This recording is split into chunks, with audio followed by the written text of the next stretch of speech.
यह है लंका, सोने की नगरी। और यह है रावण, विद्वान, शिवभक्त, पर भीतर से अहंकारी, जिसने तपस्या से वरदान पाया पर विनम्रता नहीं। लंका में मेरा वचन ही अंतिम है। लंका की सभा में उसका वचन ही अंतिम था। एक अपमान से शुरू हुई विनाश की कहानी। पर बदला लेने का निर्णय बुद्धि से नहीं, अहंकार से लिया गया। मायावी छल से सीता हरण हुआ था।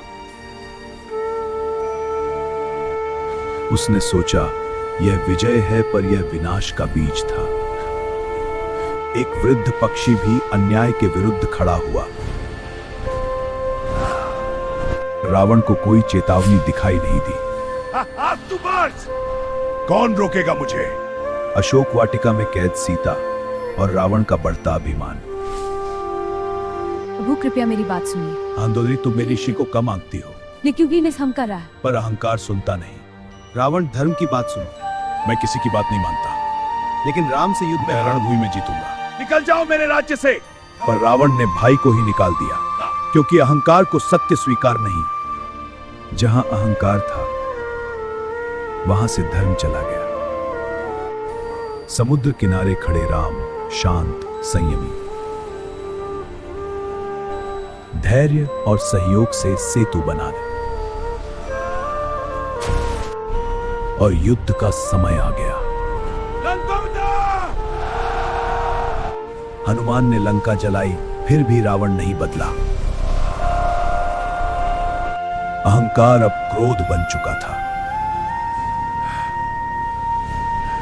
कुंभकर्ण भी बोला, भाई सीता लौटा दो।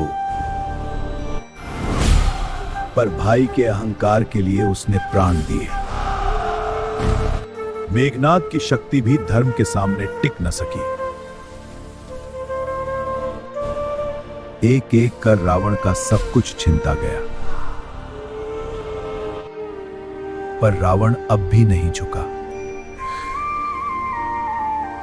राम के बाण लक्ष्य भेदी थे, क्योंकि उनके पीछे सत्य था। रावण के सिर कटते गए, पर अहंकार जीवित रहा। श्री राम, रावण का अमृत उसकी नाभि में छिपा है। यही उसकी मृत्यु का एकमात्र स्थान है। राम ने शांत मन से अंतिम बाण साधा, और वह बाण केवल शरीर नहीं, अहंकार को भेद गया। रावण गिरा, पर यह पराजय राम से नहीं थी। यह हार थी उसके अपने अभिमान से। जिसके पास ज्ञान था, उसके अहंकार ने मारा। याद रखिए, हर लंका को जला देता है।